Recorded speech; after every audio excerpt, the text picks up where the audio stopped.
Nah, di mana belum lama sempat ramai nih terkait kripto yang katanya adalah zero sum game, dan mungkin pertanyaan lanjutnya adalah apakah saham juga termasuk ke zero sum game ini? Nah, halo good people, versi ini di video kali ini kita akan membahas terkait apakah saham termasuk ke zero sum game, karena bukankah banyak sekali turunan-turunan dari zero sum game ini lebih ke arah penjudian atau spekulasi, dan apakah saham juga masuk ke dalam kategori tersebut. Yuk kita diskusi. Oke, pertama tentu saja kita akan bahas dulu nih, apa sih sebenarnya arti dari zero sum game ini? Simpelnya, zero sum game adalah di mana sebuah permainan kalau ada satu orang yang menang, maka pihak lainnya harus kalah, alias sesuai dengan namanya zero sum, alias jumlahnya harus nol. Maka jika ada yang menang dengan jumlah 50, kalah juga harus sama totalnya menjadi nol ini.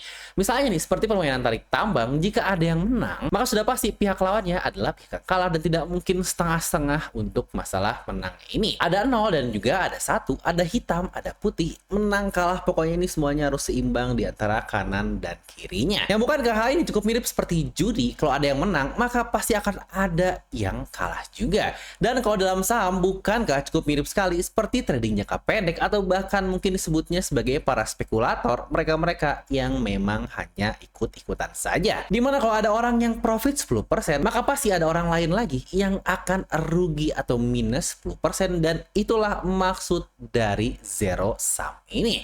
Dimana total keuntungan sama dengan total dari kerugian. Nah, mungkin pertanyaan adalah apakah saham masuk ke kategori tersebut? Jawaban simpel yang terkait hal ini adalah tergantung kita bermain di area saham yang mana. Nah, kalau kita ngomongin masalah trading jangka pendek atau spekulasi saham gorengan, maka sudah jelas itu jawabannya, ya benar, saham tersebut atau cara main tersebut masuk ke zero sum game.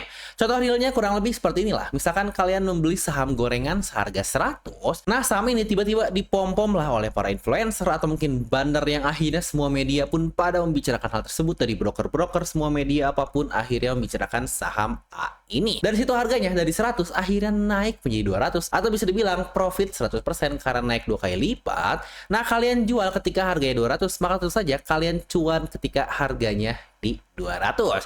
Kok bisa sih ada yang beli di harganya ketika sudah 200? Tentu saja karena ada orang yang beli di harga tersebut. Entah nih apakah orang yang paham atau memang cuma ikut-ikutan karena sebelumnya sedang ramai dibahas di berbagai media, jadi kayak jadi FOMO nih karena saham ini sedang naik, beli yang akhirnya orang ini pun beli ketika harganya di 200 dan kalian di 100 yang masih jauh di bawah sini.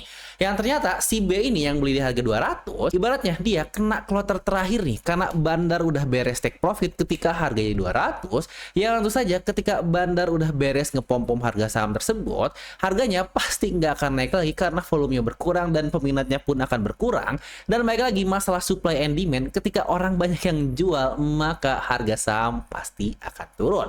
Yang pada akhirnya ternyata si saham yang naik 200 ini turun lagi ke angka 100 atau harga awalnya. Maka bisa bilang si B yang beli di harga 200, bukankah dia rugi juga senilai dengan keuntungan yang kita dapatkan? Jadi baik lagi profit kalian di angka plus 100, dan itu pula didapatkan dari rugi orang lain di minus 100, yang jika dijumlah lagi-lagi adalah 0, sesuai dengan konsep dari zero sum game ini. Makanya saya selalu bilang, jangan sampai nih kita menjadi the last glitter full atau si bodoh paling terakhir yang membeli karena ikut-ikutan, yang akhirnya membelinya ketika di pucuk atau di puncaknya. Yang adalah dari sini pasti tinggal nyangkut dan nunggu harganya turun saja. Dan biasanya orang-orang seperti ini adalah mereka-mereka yang beli karena tidak paham alasan mereka membeli saham tersebut. Ya, selain pom-pom bandar, trading jangka pendek pun kurang lebih konsepnya sama. Ada yang beli di bawah untuk naik, dan ada juga orang-orang yang beli di atas yang pada akhirnya turun dan rugi juga. Yang baik lagi konsepnya sama, jika ada yang untung maka akan ada yang rugi juga. Itulah saham dalam jangka pendek. Nah, mungkin pertanyaan adalah bagaimana jika kita mau investasi untuk jangka panjang? Nah, kalau kita ngomongin investasi bukan trading, maka ini sudah menjadi hal yang berbeda. Dimana tentu saja investasi jangka panjang, saya cukup yakin dapat mengatakan kalau dia bukanlah zero sum game. Kenapa? Karena juga seperti mindset yang kita katakan berkali-kali di channel Gani Faza ini, kalau kita akan beli saham, maka kita utamanya adalah untuk membeli bisnis. Maka dari sini dapat disebutkan kalau kita punya saham, kita memiliki kepemilikan dari bisnis yang ada tersebut, yang berarti kalau bisnisnya bertumbuh, misalkan labanya naik, omsetnya bertambah, dividen pun dibagikan, yang pada akhirnya value perusahaan akan ikut meningkat juga. Dan ketika value naik, harga saham pun akan naik, yang dividen lain pun akhirnya segalanya akan ikutan naik. Apakah investor untung? Tentu saja kita akan mendapatkan keuntungan, tetapi jangan lupa perusahaan pun yang kita investasikan mereka mendapatkan keuntungan juga. Karena jangan lupa ini adalah sebuah konsep awal dari sebuah investasi di sebuah perusahaan. Perusahaan mereka membutuhkan modal kita nih untuk kebutuhan bisnisnya, utamanya biasanya untuk ekspansi lah, seperti buka cabang baru, untuk karyawan, inovasi, dan sebagainya. Kita investor tentu saja beli untuk meningkatkan kekayaan kita, terutama untuk perusahaan-perusahaan yang valuasinya akan terus meningkat plus adanya bagian dari dividen. Jadi baik lagi ya, yang namanya investasi bukanlah zero sum game karena keduanya sama-sama untung, atau ini bisa disebut sebagai win-win solution. Dimana mungkin contoh paling jelas kalau investasi jangka panjang bukanlah zero sum game, dimana Warren Buffett tidak mungkin nih bisa membuat jutaan pemegang saham lainnya dari perusahaannya yaitu Berkshire Hathaway kaya secara bersama-sama dalam jangka panjang kalau investasi masuknya adalah ke zero sum game ini. Jadi sudah jelas dari contoh Warren Buffett saja membuktikan kalau investasi saham dalam jangka panjang, terutama perusahaan dan bisnis yang valuasinya meningkat, itu bukanlah zero sum game ini. Di sini bahkan kita belum membicarakan nih tentang pembagian dividen, karena dengan adanya pembagian dividen saja yang awalnya dari 0,0 nih mendapatkan free point, tetapi di sini tiba-tiba kita mendapatkan satu bonus dividen masuk angka, ya maka poinnya bukanlah 0,0 lagi, tetapi kita mendapatkan bonus di bagian sini, yang itu saja sudah menegasikan sebuah konsep dari yang namanya zero sum game. Nah, mungkin di sini saya juga akan menjelaskan beberapa perbedaan dikit nih terkait jangka panjang dan juga jangka pendek dari sebuah saham. Di mana dalam sebuah jangka pendek harga akan dikendalikan oleh emosi dan sebuah permintaan. Yang baik lagi, ini adalah sebuah konsep awal dari ekonomi, yaitu supply and demand. Ketika banyak yang membeli, maka harganya akan naik, dan juga sebaliknya ketika banyak yang jual, harganya akan turun. Sesimpel itu yang pada akhirnya ini masuk ke zero sum game tersebut. Tetapi dalam jangka panjang, harga akan mengikuti value dari sebuah bisnisnya sendiri dan bukan masalah supply demand semata. Dan inilah jelas makanya tidak masuk ke zero sum game tersebut.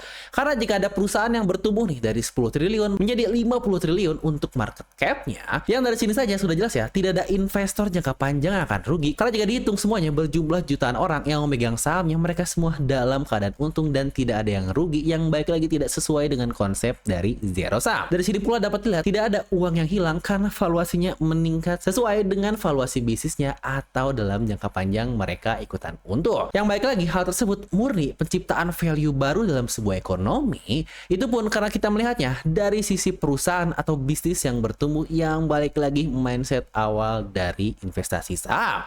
Karena balik lagi, kenaikan harga saham perusahaan sehat adalah hasil dari bisnis yang menciptakan sebuah nilai baru dan bukan mengambil nilai atau uang orang lain. Yang baik lagi, itulah yang disebut sebagai value, dimana ketika perusahaan menciptakan value yang sangat baik, pasti akan terus meningkat dan bermanfaat bagi banyak orang. Itulah yang tidak masuk ke zero sum game ini. Makanya seperti yang juga saya katakan, terdapat 3 prinsip utama dalam investasi saham, yang ini pun saya bahas lengkap dengan sangat jelas di ebook Profit Wise yang bisa kalian cek di deskripsi video. Dimana kurang lebih simpelnya seperti ini. Prinsip pertama adalah kita harus memilih perusahaan dengan kinerja yang baik, yang ini masuknya ke value dari perusahaan. Dan yang kedua, kita pun harus beli di harga yang baik, dimana ini masuk ke konteks dari momentum ya, gimana kita jangan beli ketika sahamnya sedang over value, dimana nanti taunya malah nyangkut atau menjadi the last glitter full yang saya sebutkan di awal. Yang kalau 2 prinsip ini sudah dipenuhi, maka hasilnya udah bukan lagi masalah rebutan uang, tetapi kita akan ikut untuk menikmati pertumbuhan perusahaan secara bersama-sama. Dan terdapat satu prinsip tambah nih, alias prinsip yang ketiga, biarkan waktu yang menjadi leverage dari kekayaan kita. Nah, prinsip inilah yang pada akhirnya membedakan investor dengan seorang spekulator.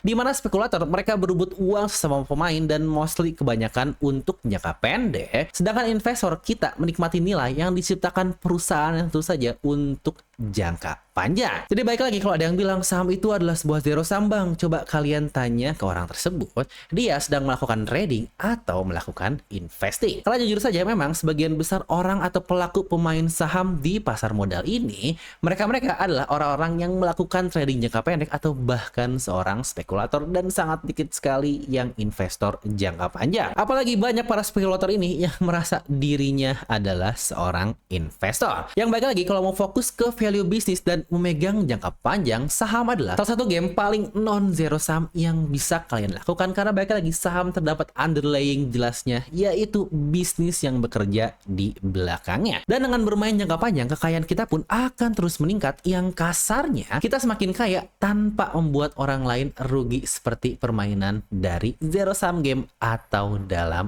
jangka pendek. Yang kebetulan saat video ini rilis, watchlist GH edisi terbaru untuk Q3 2025 pun baru saja rilis, di mana watchlist ini berisi saham-saham nih yang disaring ketat menggunakan 3 prinsip tadi yang barusan kita bahas dan framework dari ebook Profit Wise dengan metode FCDST-nya. Di sini saya coba tampilkan beberapa profit dari watchlist GH dan juga top-top saham yang ada di watchlist GH di tahun 2025 ini. Yang dapat lihat ya, kalau semakin lama kita invest, bahkan kekayaan kita semakin lama, yang baik lagi sesuai dengan prinsip 3, kalau kita investasi ke sebuah saham yang memang memiliki value, ngapain kita mencari keuntungan jangka pendek kalau bisa kaya lebih besar dalam jangka panjang.